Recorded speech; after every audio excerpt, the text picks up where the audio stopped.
asalaamaaleykum Sénégal sénégalais yi fa leen tollu Khadim Gueye fekk na leen fa joxu leen loxo waaye nii la waaw lu ko waral lii ñu koy takk ak lu waral ñuy utiliser lii duma ci sonn de kum neex ne grand yaa ñuy bëgg a soof safuma sa wax déedéet utiliser gel bi boo génnee sa kër boo nekk ci kër ga na nga raxas loxo yi ba mu set wecc saa soo génnee nag moom bul fàtte bii waaw di ko def nii rek bu gën a simple bi waaw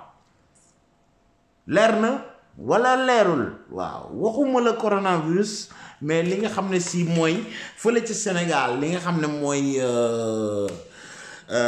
lii naaw ci air bi ngeen di ko noojee rek gis nga affaire bi dañ ci war a occasion wu sax pour pollution bi nekk Sénégal oto yu bon yi daw saxaar si ngeen di noyyi mais ngeen sol masque bi sax loolu rek jaroon na di takk masque asuma nag coronavirus ñëw taxaw ci télévision yi dañ bàyyi wax ju bari ji nañuy ñëw di sensibiliser nit ñi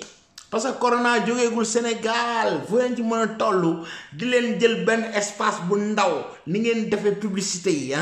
ñu leen ciy fay xaalis jël leen benn ngeen def ko sarax ngir sénégalais yi ngeen sensibiliser leen ñi doon sol masque yi sax ci télé yi léegi tekki nañ ko takk ko fële parce que ñoom sax léegi dem nañ ba population bi contaminé lañ gisatoo leen ñuy sol ay masque bu ñuy wax mais vraiment yéen a ngi sonal nit yi yéen a leen war a dimbali yéen a leen war a adressé yéen a leen war a teg ci yoon bu baax bi donc joxe leen le bon exemple président buy wax ma ngi ko sol xalif généraux yi bu ñuy wax ña ngi ko sol yéen ñi nga xam ne yéen la ñuy xool guddeeg bëccëg mais di leen sol affaire bi bu ngeen ko tekkee sax ngeen am distance boobu mais au moins ngeen sensibiliser nit yi parce que coronavirus jógewul Sénégal ba tey kon dafa war a clair man de bu leen neexee ngeen ne ma yàlla lakkle mais du ma fàtte di leen ko wax ñu ñëwaat koor gi jeex na gisu leen ma bopp ba léegi di leen balu àq yéen ñi may xool ñépp ak ñi ma war a gis après képp koo xam ne tooñ naa la parce que léeg-léeg ma dóor flash bal bi moom léegi ma tiire ko mais dëgg duma ko def ngir yàq nit duma ko def ngir sosal nit wala may fenal nit dama koy def ci loo xam ne si mooy la am xëy na yow may commenter wala dara xamoo mbir ma nu mu demee ma ñëw tegal la ko ka xamul woon xam lan mooy réalité waaw ndax xam naa lu ci bakkaar fenal nit suba yow mal xiyaam ndax mbir mi fii dañ ko fi bàyyi donc waruñu jaral yenn yi mais buñ demee ba xam ci dëgg ci ay nit yoo xam ne yàq ay deru yeneen doomu aadama la ñuy def suñ devoir nañu ñëw tojal leen teg ko fii te kooku mooy Khadim Gueye TV moo tax boo bëggee right rek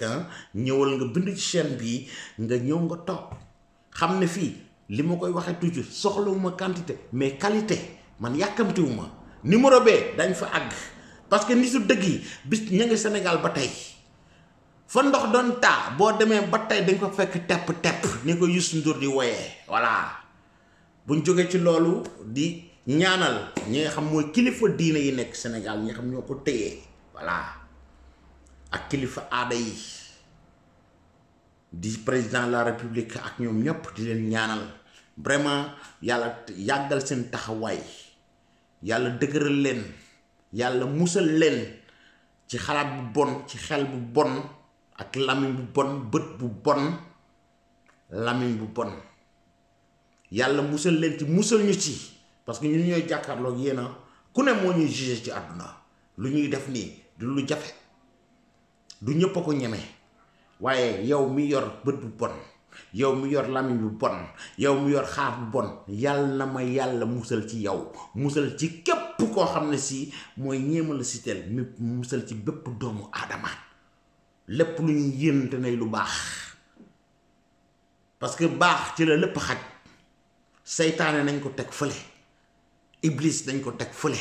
lu baax la ñu jël ko séddale ko doomu aadama yépp kon nag déwén incha allah yàlla bu kenn rate nañ dajewaat fii ci bis bi ñu souhaité waat la même chose voilà ma ñëw nag day ci argument yu bare parce que gis ngeen kilifa yépp génn nañ wax xalifa yi président wax na ñi compté réellement wax nañ kenn ci sama waay di Youssou Ndour moom it génn wax na waaw moo ko woy de Birima bu waxee ren balaa waxati déwén voilà ku yor maison de presse boo xam bu ko neexoon chaque jour lu am mu génn wax ca waaye daf ne móot ne pat toog di déglu nekk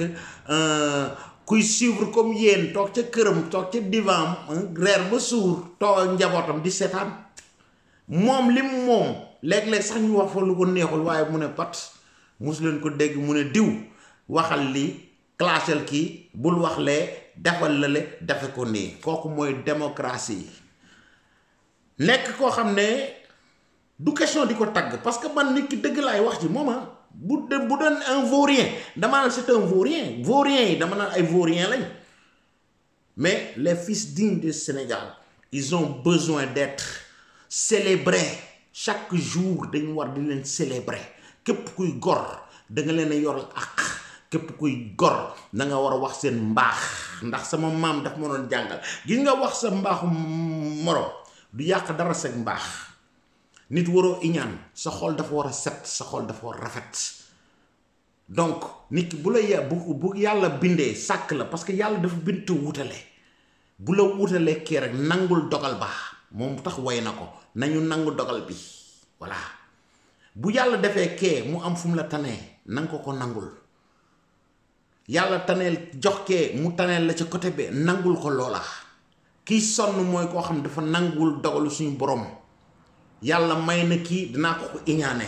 yàlla may na ko dinaa def tout pour yàq ko yàlla may na ko lii mu ko may dinaa fexe ba doomu aadama yi duñ ko nangu dinaa jël toujours lu bon di ko teg ci kawam kooku bu dee dafa am mu yuusu ak ñu mel ne yuusu suñ borom moo leen di protéger ci kaw day jël bis bu yewoo seen martaba di ko yëkkati ci kanamu noon yooyu kooku c'est valable pour Youssou c'est valable pour ay Wally c'est valable pour ñëpp ñoo xam ne si dañoo jël am ñoo xam dañu leen def ay noon parce que képp koo xam tekki nga dañu leen def noonu sénégalais mooy koo xam ne ki muy yërëm rek moom la am moom la bëgg koo xam ne ndeysaan moom da ñëw na amoon na bëgg ñëwoon na doon ma laaj lee ñëwoon na doon ma ñaan lii loolu dong lañ soxlaa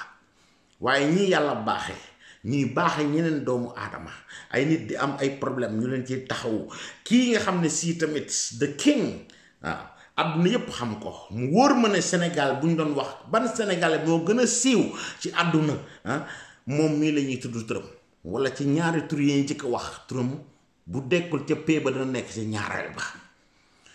ñëw di jël alalam ni ma leen ko doon waxee mun koo dépenser fu ko neex ak nu mu ko neexee ndax moo ko ñàkk moo ko moom ñëw yorul Sénégal jiitewul Sénégal moomul Sénégal te amul benn obligation mu ñëw taxaw ndeysaan xool population bi ne muy am yërmande si ñoom dem créer structure yoo xam ne si au lieu mu jël xaalisam drënk ko ca banque bi ñu koy jural ay intérêt kese nga xam munu koo lekk moom njabootam mu ne dama ci njaboote sénégalais gépp kooku mooy Youssou ma jigéen Ndour kooku Youssou ñu ngi lay balu ak sénégalais yi dañ la war a balu ak waaw danga waxoon ci sa woy Sénégal rek li nga doon sénégalais yi ñoo la ko def yaa ngi leen di delloo njukkal waaye tey dañ la war a delloo njukkal Youssou parce que li nga def Sénégal mu neex ñii ak mu naqari ñenn yi nañ dee sax waaye du lenn lu takk ci ñoom lu ko def 1000 familles actuellement yoo xam ñu ngay dund ci salaire ba nga leen di jox kooku payoor la goo xam ne kenn mënu la ko fay ci àdduna amut waaw donc bay nga sa waar Youssou sa waar bay ko ñeneen ñi dañoo war a bay seen waar au lieu ñu toog naan dañuy critiquer dañuy yàq ay dara di wax lu ñaaw ak di def yenn yi ku mel ne yow lu mu mënoon def ci àdduna sax waroon nañ ne muut duñ ko def waaye defoo ko def la la war ñu dem bay invent di la sosal di la tegal cey Sénégal ñoo bon waaye Ndour doxalal teg ko ci yoon wi noonu nga ko jàppee foofu la xam nga lu ñu la war a ñaanal man de li ma la ñaanal sa fan na gudd képp ndax Sénégal ñàkk laa am erreur la Sénégal bu ñu amoon 1000 yu mel ne yow xale du jël gaal duñ fa jooy benn feebar duñ fa jooy benn xiif duñ fa jooy benn mar te li ma neex ci moom keroog ndeysaan buñ ko invité le jour Korité li ma lay wax de kilifa yépp wax nañ Birima bu waxee ren balaa waxati déwan wax fa nga war a waxee kooku mooy lu am solo excès de communication dañ ne tue la communication yow doo rey communication da nga war a wax fa nga war a waxee parce que am na foo xam dañuy dem ba buñ la ko waxul sax dañuy toog bëgg la déglu mais am nga xelum nga bis ba nga ñëw nga toog nga tontu may ñu laaj lépp te bu la neexoon sa télé nga moom de kenn du la fa laaj koo faral ak koo àndal ak war ngaa farak waroo farak loo war a def ak lépp mais da nga ñëw toog déglu leen kon nag képp ku la juge de l'autre côté Ndour Faboli bu mu la saf tontu nga leen assumé nga lu bare loo xam ne ñu bare duñ ko def bu la neexoon nga ne bu ma kenn laaj fan laa féete mais da nga ñëw nga assumer je suis avec Macky Sall wax lu tax nga jàppale Macky Sall lu tax nga nekk ak Macky Sall ba tey jii te pourtant dégg nañ fii bis buñ toogee ñaari weer dégguñu Youssou Ndour wax Macky Sall wax ñu ne xuloo nañ saytaane yi jéem nañoo indi lu nekk nga ñëw chaque fois bis boo waxee leeral loolu muy lu taxaw yéen saytaane yi mais noppul leen kii assumé na kuy bëgg Youssou Ndour da koy bëgg waykat ba boo ñu demee ci stade ba ngeen ànd fa mais Youssou Ndour ni mu leen ko waxee c'est un Sénégalais comme qui que ce soit dafa am fu mu féetee jullit la murit la droit am la ñeneen nekk nañ ay jullit nekk nañ tijaan ñeneen ñi nekk jullit nekk laayeen ñeneen ñi nekk jullit nekk ñépp ñu bokk diine jooju bokk tarixa ya bokk nekk ci réew mooma kenn ku ne am looy dox bis bu ñëwee foo ak yéen bégal leen jot kooku baabu Youssou Ndour la ka ànd ak murit baak tijaan baak laayeen baak ñoom ñépp dañoo war a xool Youssou Ndour ma leen di bégal foofa waaye duñ xool Youssou Ndour parce que dafa ànd ak Macky Sall wala dafa contre Macky Sall det loolu warul nekk waaw Youssou won na leen te bu ngeen déggee interview bu baax xamal na leen ne dëgg moo jëkk te dëgg mooy mujj dégg ngeen fii ay politiciens yu dem di yàq deram ci àdduna bi fu nekk ci place publique yi pourtant ñoom ñoo mujj dem ba ca TFM bee waaw xam nañu ñoom ñoo nekkoon ci erreur loolu def naa am na lu mu leen war a jàngal donc Sénégal nañ jël xol yi nañ rafetal xol yi ñi nga xam ne c'est les fils dignes du Sénégal parce que man noonu laa leen mën a wooyee koo xam ne mënoon na am alalam dem gaspiller ko ci àdduna bi nu ko neexee dunde nu ko neexee mu ñëw di xalaat doomu réewam waxuma famille sax dama ko teg fee mais yeneen ñoo xam ne ay famille yeneen ak yeneen yoo xam mu ngi leen dundal grâce à lui donc yow boo tekkiwul dara tu n'as rien foutu pour le Sénégal kooku boo ñëwee taxaw di yàq daru kii kooku ku ànd ak yow jaam la amul mérite du doomu aadama du patriote du dara vrai patriote yi da ngeen waroon jël ku mel ne Youssou mi ngeen teg ko ca kanam jël exemple ci moom parce que kooku mooy exemple de patriotisme patriote du toog sama sa gannaaw caméra comme ni may def naan man maay patriote bi ñun patriote yi ñun nangam ay kàcc la du ngeen dara vous n'êtes rien du ngeen fëgën ay sopp man ngeen yu tekkiwul dara vous n'avez rien foutu pour le Sénégal tekkiwu leen fa jariñu leen fa dara lu dul toog di wut ni leen téye ci yenn réew yi comme dans le cas de Ousmane Tounkara bi ngeen taxaw di wax loolu gis naa ñu bari naa ma grand yaa waxoon le 11 balaa on dañ koy yóbbu ngeen dégg di jubilé da ngeen xamul danaa leen leeral ci bopp bu ñu jógee ci Youssou balu nañ ko àq Youssou sénégalais yi dañ la war a bal àq bal leen ngir yàlla parce que xam nañ sa xol xam nañ fi nga toll ku la xamul rek mooy ñëw di la critiquer waaye ñi la xam vraiment xam nañ kan mooy Youssou Ndour te gis nga lu ne fàng kenn du ko publicité waaw tungi ni neen du teew ñuy nataal li nga def soxlul wax sa jëf moo wax kon nag Ndour jàpp ko foofu téyel xol ba dañ la ko fay ci àdduna nañ la ko fay allah sa àllaaxira daañ la ko fay billaahi parce que yaa ngi defal yaa ngi génnee ay nit ci ay situation yu difficile yoo xam ne si nekkoon nañ ca te grâce à toi tey jooyatuñ dara kon nag gis nga loolu suñu borom gëmmul nelawul voilà ñu ñëw ci gars yi di jubilé ci waaj yi nga xam ne si nekkee fu woon lu dul toog ci caméra bu mel ni di yàq dara ku mel ne Youssou Ndour mi ku mel ne ay Macky Sall ku mel ne ay doom yoo xam ne c'est les fils dignes du Sénégal un gars boo xam ne néegu ñax ab sàkket defu ko Sénégal kooku moo ne mooy patriote bu Sénégal moom mooy xeexal Sénégal mooy defal Sénégal ñii doon jëfal Sénégal di jëf ngeen teg seen ay bët kii mooy toog fee ba daw di saaga bëgg a rey ki nga xam ne mooy le chef de l'État ñii ñu baax ñi bu ñu bayoon tax mi ngi yabal ay nit pour ñu rey leen mais kooku ngeen di ñëw di neen da ngeen di jubilé fii naan yéen da ngeen di intimider nit yi man dafa ngeen ne seen jubil yi ngeen di jubilé yëngal na ma wala yëngal na kenn man li nga xam ne mooy droit ca Amérique laa di wax la fay yoon gis nga ba nga taxawee fi naan il est libre da nga ma leen di wax man bu ma neexoon tey damay génn ma wàcc léegi sama kër dem ca cinéma ba wala ma dem Bali wala ma dem fu ma neex bu subaa bu ma neexee ma jël avion bi ñibbi Sénégal Ousmane Tounkara fan la nekk yow miy jubilé yow laa koy laaj il est où maintenant mu ngi ca ndumb seen ba liberté boobu dañ ne la pour provisoirement duñ ko yóbbu parce que vidéo yi xam nga yéen xamu leen ci lu bare ñun lu ma leen di wax dama ko xam nitam bu ne fii ca Ndakaaru yónnee ko vidéo yi nga xam ne avocat moo ko bëggoon pour témoigner que terrorisme boobu ñu ko jiiñ defu ko désordre yi amoon Sénégal Auchan yi doon taal ak affaire yooyu yëpp vidéo yi daf ko jël yónnee ko Tounkara mu jox ko avocat boobu juge ba xool ko ñu gëmloo ko ne lii ginnaaw dañ ko accusé bu dee moom bu demee dañ koy fitnaal ci Sénégal loolu tax mu ne leen actuellement duñ ko yóbbu Sénégal duñ ko déporté mais demul këram ma nga ca kaso ba kooku dafa war a leer donc ku libre nag dafa war a mën a dem duggi marché dafa mën a voyager dafa war a mën a dem fenn Tounkara na génn mu live comme ni may live bu dee dafa libre man je suis libre amul policier bu taxaw fii di ma garder naan ma doo live ak doo wax donc bu ngeen di jubilé da ngeen xam lu ngeen di jubilé te jàpp leen benn wolof dafa am lu mu wax jëkk a fecc taxul a mujj ab géew état Sénégal ba gis naa Pape Alé Niang mel na kaña gu lokk ay xawma xorom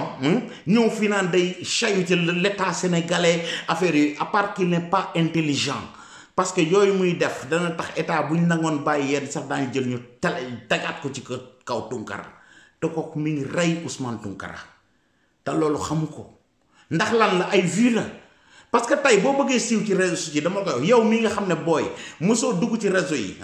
gannaaw léegi activisme moom liggéey lañ ko def Sénégal boo bëggee am ay vues nel Ousmane Sonko nga àndal ñëwal nga toog golo yi yépp di topp ay Pape Alé topp qui que ce soit dañuy ñëw topp la gis ngeen bëgg bàyyi nañ ko fi attaqué bëgg bàyyi léegi ñoom ñëpp boycotté nañ ko pour lan la mbem xar yi nga xam ñooy topp ñi lépp looy wax ci Ousmane Sonko ànd ak moom ñëpp ñëw man mii bu ma ne woon tey suba Ousmane Sonko moo fi gën a nice bu subaa nga gis golo yëpp ñëw mais man soxlawuma leen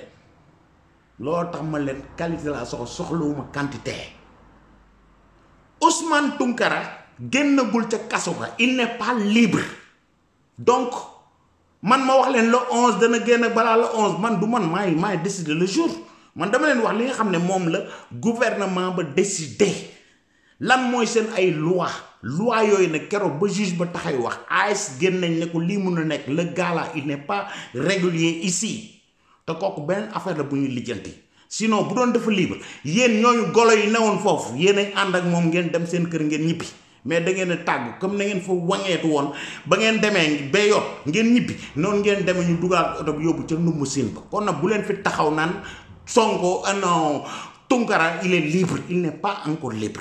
danaa leen xamal benn affaire boo leen xamul woon tey muy clair dolli leen ci yéen ñi may dégloo pour muy leer dafa am terrorisme islamique am terrorisme politique terrorisme islamique kenn jiiñu ko Ousmane Tounkara kooku dafa war a leer état Sénégal xam nga lu mu ko attribué terrorisme politique mooy yaa toog fële di commissionné ay xale ak ay nit dem leen ngeen taal ay objectif Auchan Total affaire yooyu donc man bu man miy wax ak yéen maa ngi ak vidéo yi fii sama ordinateur bi am na yoo xam boo ngeen demee sama déjà monté naa ko ci ay vidéo Tunkara toog na ci biir otom yor ay dollaram di wàññi ne il est Richard la xale bu ci taal Auchan am nga $200 ku ci taal Auchan total am nga $200 moo ko wax wala waxu ko wala dañ ko war a dindi Tunkara moo toog fii ne dina rey président de la république dina rey le ministre de l'intérieur dina rey ak ñi nekk ci ginnaawam moo ko waxal boppam vidéo bu du ma nekk fi sax di ko monté waat parce que monté nañ ko fu ne gis ngeen ko fa kooku acte yooyu la te damaa li xamal ne demal ci Google yow may xool tappel ci Google fi nga toog en 2016 nga xool ban accord dama lay wax article 279 la article 279 na nga ko tàppe ci Google nga xool lan ban accord la état Sénégal signé ak état Amérique en 2016 man lu ma lay wax ci baat téere laa koy teg du li ngeen di wax ne fi di sóoba naan grand waxoon nga lii dañ na déet dama waxoon dindiwuma fa parce que gisaguma Tunkara këram muy toog di live dafa war a leer demal ci Google article 279 nga laaj lan ban accord le Sénégal signé woon ak États-Unis li signé woon mooy duñ nangu benn citoyen muy américain muy sénégalais di déstabiliser réew benn ci ñaari réew yooyu américain bu demoon Sénégal di wax lu yàq Amérique lu fa war a yàq dañ ko war a jël yóbbu ko dañ ko war a atte kooku accord la boo demee ci Google laa la wax mën nga ko tàppe yow mi may xool léegi nga gisu Khadim Gueye lu mu lay wax ci règle la koy teg man du ma improviser comme golo yi toog fi di jubilé te xamuñu li ñuy jubilé c'est quoi dafa war a leer voilà liñ ko accusé terrorisme politique la mooy lépp loo xam ne créé nga fitna boo xam ne am na ba nit yi muy mairie ba muy police ba muy gendarmerie muy benn fonction publique muy ministère bu mën a doon ak lu mën a doon nga def loo xam ne empêché na ñoom ñu mën a def seen liggéey kooku acte terroriste lañ koy woowee demal nga xool article 279 voilà tàppe ko ci Google da nga ko lire boo déggul nasaraan ñu tekkil la ko lan la wax te loolu la Ousmane Tunkara def donc Tunkara dajale na yéen xamu leen ko woon mais son copain dajaleel na ko li nga xam ne si mooy lépp luy vidéo yoo xam ne mooy désordre yi amoon Sénégal yooyu lay jëm ñu jox ko avocat ba mu teg ko devant le juge bi ne ok gannaaw waa ji nañ ko accusé li léegi jox nañ 1 mois l'état sénégalais ñu indil ñu contre preuve yi mooy Tunkara fi mu doon waxee loolu yooyu vidéo bu leen ko yorul sax état Sénégal ma loqati leen ko tegal leen ko mu ngi sama vidéo yi pour muy clair defe naa man bu ma demee ba am ko je crois que renseignements généraux yi ak ña nga xam ne ñooy yor les services secrets sénégalais la lu Khadim Gueye wax sama vidéo bi may def enregistré nañ ko xam nañ contenu bi donc lu fi Tunkara mos a wax menaces yi ni rey président rey ministre de l'intérieur toutes ces choses là ba mu taxawee fi yor ay dollars di fay ay xale ku ci taal lii ku ci taal lee te dem nañ taal ko dem leen ngeen taal kër diw ak kër diw ñu dem taal kër diw yooyu Tunkara moo toog fi vidéo yooyu daañ ko jël teg ko ci devant le juge là donc bala ngeen di jubiler xam leen lu ngeen di jubiler Pape Alé Niang journaliste bu tekkiwul dara dafa naa ne PV bi mu fi tegoon ci Adji Sarr ñaara ngi nii yu torox yoo xam ne ëllëg gis nga bis bu këppoo ñaar yi bu ngeen taxawati wax ay waxi Pape Alé Niang yéen ñi yéenay dof yi quoi voilà tantay Adji Sarr yu taxawul yu mu fi inventé teg na leen fii xëcc leen yéen yépp golo yi ngeen dem di seetaan ay live am yooyu yépp tegal na leen ko tey ji mu indi leen dossier Tunkara nee na mooy témoin bi mooy lii mooy laa mais dem leen ngeen lire article 279 la leen di wax lu ma leen di wax ëllëg nag bu dee sëriñam foor na foor goo xam ne mën na ko dindi ci loolu kooko du lu xam ne man mi maa ko décidé mais man la nga xam ne loi ya lay veille ca Amérique laa di wax Assane Diouf defe naa ne deful Amérique loo xam ne si Tunkara def na ko Assane Diouf mosuñu ko dégg ay oto yum sàcc mosuñu ko dégg ci ay trafic de carte crédit yooyu yëpp Assane Diouf am na fa ay doom bu dee loolu la ñuy wax yor na fa jabar wala nee na jabaram la mais doomam yi ña nga fa lu tax ñu jël ko indi ko Sénégal te pourtant am na bis ngeen toog fii ne il était libre kenn mënu ko indi Sénégal c'était impossible da ngeen yeewu ñu indil leen ko donc bu dee Tunkara mii la mu def Assane deful ceer ba sax ñu indi Assane da ngeen may wax lu tax ñu war fa téye Tunkara xëy na sëriñam bu gënee fort sëriñu Assane Diouf kooku mun naa ko d'accord mais loi yi ne ca Amérique li ma waxoon ca vidéo bee ngeen di signaler moom laa leen gën a tegal tey je le répète encore et je vous répète lu ngeen di jubiler libreul il est encore prisonnier ma nga ca ndumbu seen ba yow miy wax dafa libre yaa ngi doxi say soxla dem ca ambassade ba ca tribunal ba di ko seet mais moom munta ñëw sa kër seet si la kooku munta nekk du toog fii di live kon nag wax day clair kon nag gars yi maa ngi leen di non 2 secondes ma waxaat leen benn affaire doo leen tëj ki nga xam ne si mooy Pape Ndiaye dama leen wax naa leen ci semaine ba ngeen dégg ko dégg ci naafeq yi nekk Walfadjri yépp ay ñoom soy bu baadoolo nga maa ngi la koy wax yaa ngi attaqué bëgg bàyyi keroog bëgg bàyyi moo la gën bëgg bàyyi ba mu nekkee ak Sonko mais attaqué na la ndax booba yow yaa ngi attaqué Ousmane Sonko bañ fi attaqué yow mi ak sa chaîne lan nga def génn di yërëmtalu fii yaa fi jëkk publier Ousmane Sonko ak sikimu wahabis yooyu salafiste attaqué leen Sonko boy yi yaa ngi koy rappelé wu sinon da nga bëgg ñu tegal la var bi bu bëggee ma dóoral la ko mën naa teg vidéo bi montel la ko dóor la ko fi yow soxay bu joob xaw ma yor GCB yaag espèce de comédien bu tekkiwul dara boobu di défendre ay tunkaraak ki yéen lépp loo xam ne Sonko la àndal bu dee ay kàcc la da nga ci ànd ak moom seen journaliste bi dafa escroc la sàcc la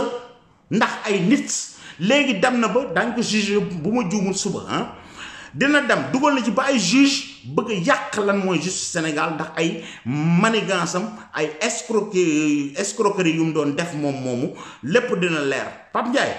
ak yaay lay défendre bu ngeen gon ko jaar ci affaire politique loolu jàllul gis nga fonctionné wul waaw le journaliste Diouf la Pierre xawma lan kat ci kat boobu moom tamit naan non dafa ne li muy wax ci état bi li muy wax ci yooyu dégg nga fonctionné wul mon frère Seydina maa ngi lay ziar my boy lépp cool teg nga ko ci yoon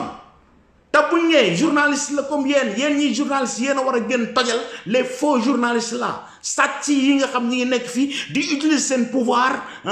ndax boo ma waxee yow tu n'es personne je suis quelqu'un tu n'es rien Pape Ndiaye doo dara yaag ay son yi boog ay xawma sànjoogu la vous n'êtes du ngeen tous yow sax journaliste nga mais ñi lan lañ